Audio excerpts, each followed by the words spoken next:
I'd like to come back to the main topic of these talks, which is that currently we're engaged in a cultural experiment to see if it's possible to swap cleverness for wisdom.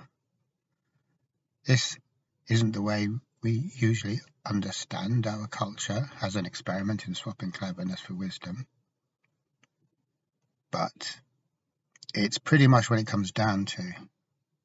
If we were to look into it, the more we look into it, the more apt this particular way of expressing things becomes. So the first point to make is, why do we like cleverness so much? This is an easy point to answer because it's fairly obvious why we like cleverness so much. Cleverness means we can wangle things to be the way we want them to be. So that's got to be an asset, we would think. And in more general terms, cleverness is a type of commodity. So we could say that it involves the ability to think in a rigorous way, in a problem-solving way, in a clear way, and that it involves having access to the very latest information. And also having awareness of whatever skills or procedures that are out there to enable us to translate our cleverness and our knowledge into the outcome that we want. Talk like this is music to our ears, because we love outcomes. We love outcomes that suit us. We love outcomes that we ourselves have designed, which sounds harmless enough. Why shouldn't we value outcomes that we ourselves have designed? Seems perfectly reasonable. One reason why it isn't quite as straightforward as that is because being exclusively interested as we are in outcomes that we ourselves have designed or defined means that we are never exploring the world. We only want to stick to the outcomes that we know and that we like. We only want to stick to the known, in other words. So this is a non-exploratory approach to life.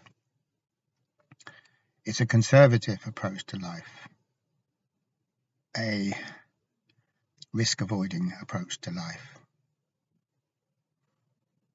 So if we do stick with this approach, we're going to end up in a kind of a grotty little private universe, and we're going to be living out our lives within the confines of this private universe and ignoring what's really out there.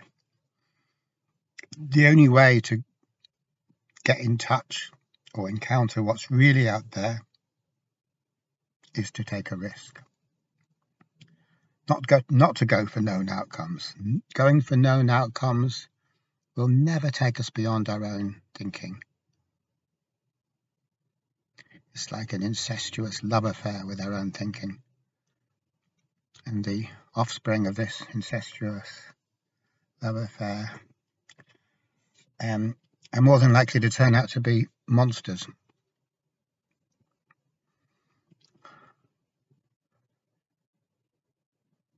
There's only one way to get out of the private world of us and our thoughts.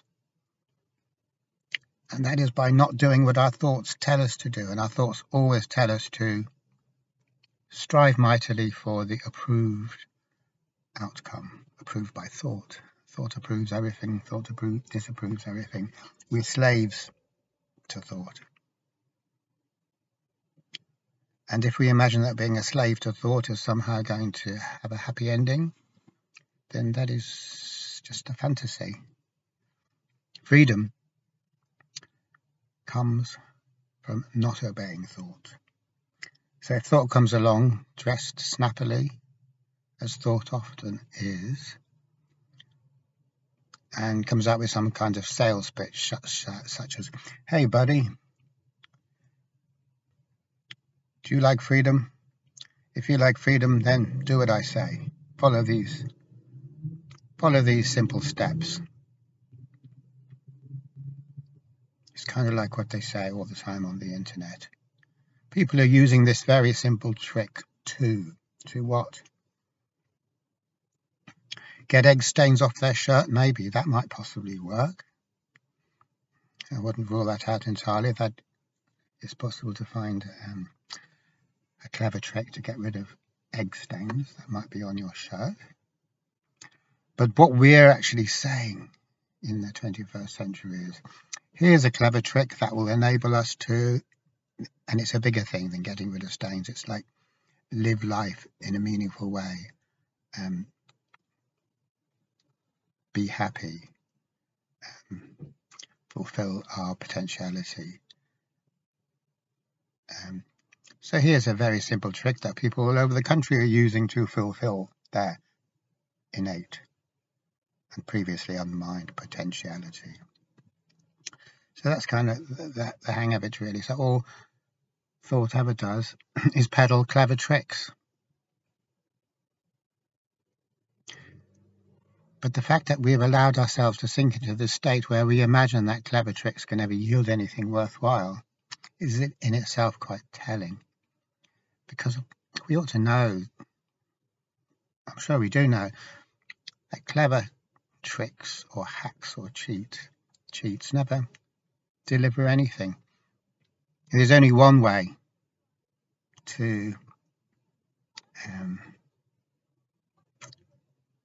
fulfill our potentiality, or however else we might like to put it, and that is just to live life without looking for any shortcuts, to take the long cuts, to go into life and to not try and avoid things and just see what happens. That's not a recipe because there's no specifics here.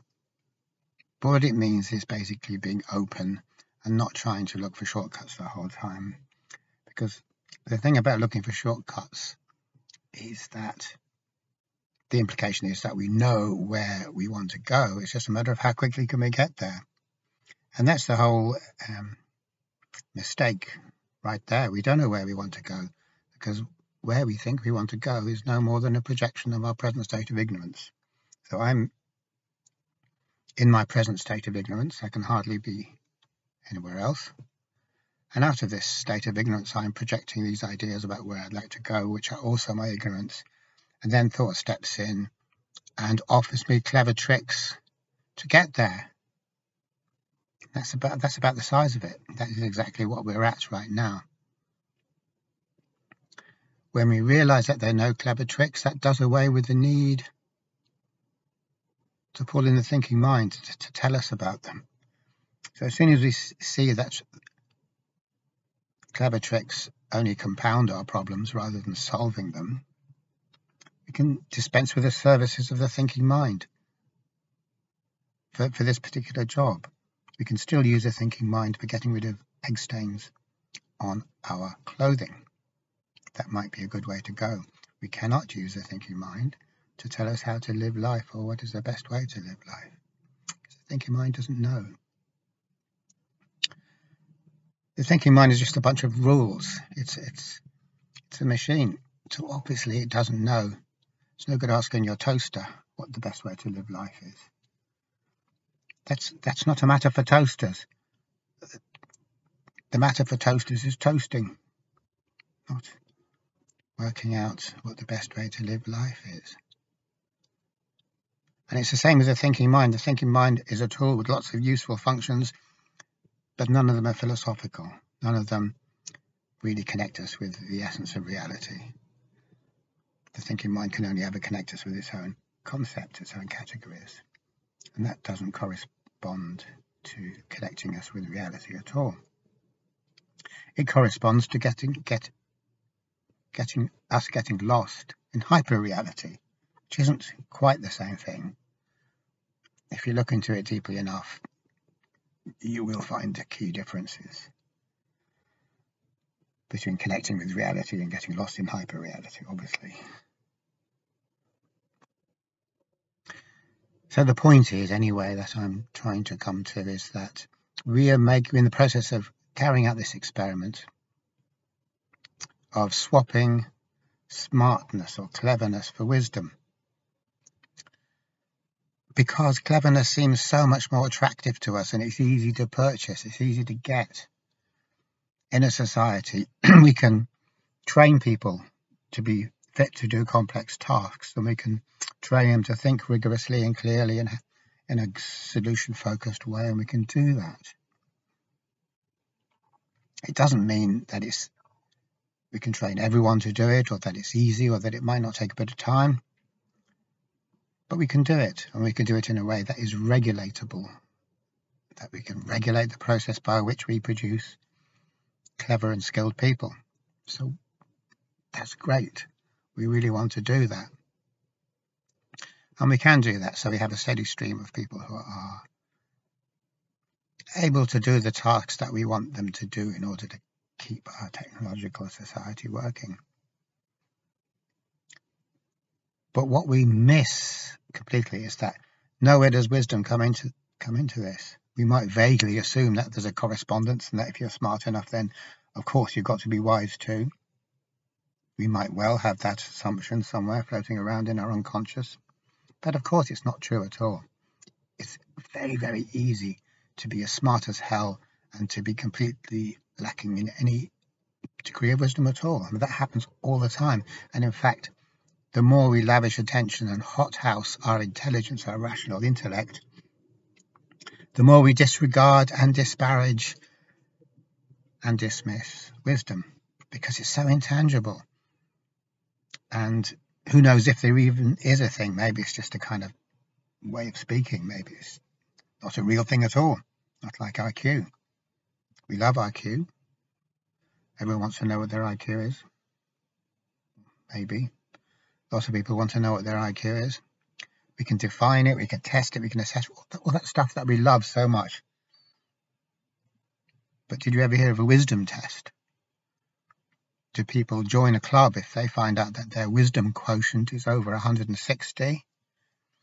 Can they join a club like people with lots of intelligence can? It'd be cool, wouldn't it? But of course that doesn't work, because there is no assessment for wisdom. We don't really know how to define it in the first place. And also, if you were wise, you'd be too wise to be interested in all this bullshit about joining a club. That's for people who aren't wise. It's for idiots, obviously.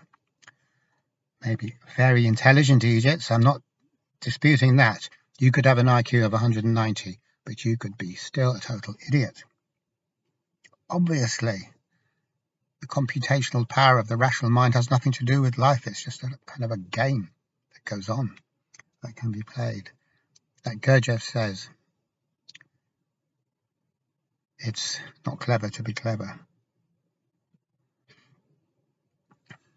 Which is a saying, like I imagine many sayings of Gurdjieff's that we don't really appreciate, and we probably haven't got the capacity to appreciate it the way we're thinking about things. We just can't see how it's not clever to be clever. Possibly we won't see it. Possibly we'll kill ourselves before that with an excess of unwise cleverness. That's entirely possible, as we know. So even though wisdom is real and it's helpful, and throughout the entire history of the human race and whatever races came before humans, it's always been the thing to value. What would you value after all? If you were going to value any human attribute, it would be wisdom. If you've ever been in a shit situation, a difficult situation, then you know it's people who have a bit of wisdom that are helpful there, not clever people. The hell with clever people. But anyway, despite this, we don't want anything to do with wisdom. Purely because it isn't definable, it isn't measurable, it isn't standardizable, it isn't replicable. There is no process whereby we can produce wise people and keep on rolling out the process and produce loads and loads of wise people. That can't be done, and because it can't be done, we lose interest in it. It doesn't matter if wisdom colossally outshines mere intellect. If we can't manage it and control it and get it to serve us, we're not interested. We'll go for cleverness, thank you very much, and see where that gets us. So that's kind of our experiment. And I dare say it could be said that we're in the process of getting the results of that experiment now. And it's not too far-fetched to jump ahead and imagine what the results of the experiment would be, even at this early stage, or maybe it's a late stage, I don't know. But the results are that of the experiment will be that no, it doesn't really work out very well when you try and swap cleverness for wisdom. It might seem like a good idea at the time, and we might think we were onto a winner, but no, it doesn't actually work out. So even though it's super convenient to trade on cleverness, we'll have to go back to the drawing board. If we're still around to go back to the drawing board, and if there still are any drawing boards around, of course. So nowhere is this reliance upon cleverness more ironic than in mental health, because we've drafted in lots and lots of cleverness, clever approaches into mental health. Lots and lots and lots. And in so doing, inevitably, we've completely turned our back on wisdom, the wisdom that the human race has had for tens of thousands of years. Do we study it when we become psychotherapists or counselors or psychiatrists or whatever? Certainly not. We don't have time. We're too busy learning all the clever stuff. Not that studying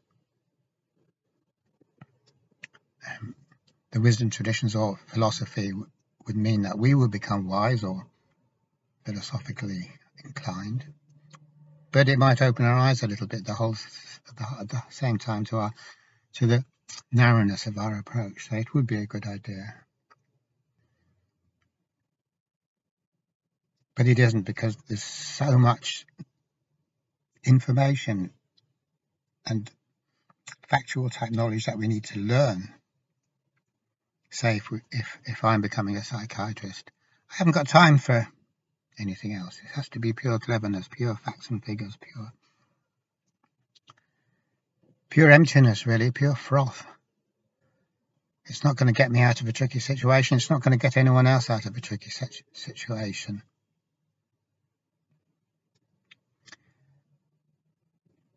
So because of our orientation towards facts and figures and cleverness and control and management and regulation and all of these words that are so dear to our hearts, we really do turn our backs completely on good old-fashioned wisdom, because good old-fashioned is just a laugh. That's our modern approach. Old-fashioned it's a joke, isn't it? Who wants to have old-fashioned stuff? Okay, we might like 80s music, or we might wear some retro gear, but really underneath it all, we're all into the latest advance, the latest iPhone, the latest whatever the hell it is. And that kind of business has nothing to do with traditional wisdom. And I don't mean traditional wisdom in the sense of traditional values or any rubbish like that. I just mean what has been the mainstay and what has been valued in human societies. Not in our society for a long, long time. When was the last time we valued wisdom collectively? I don't know. It could be 1,000 years. It could be more. It's hard to answer. I'd be interested to know, but I don't know. But it's a long, long time since we valued wisdom. a long, long time. But as a final comment on this, if you happen to be in an absolute crisis and your whole world is cracking up, I can just say one thing. You don't want to find a smart person. You really don't. They'll annoy the hell out of you. You want to find someone who's wise.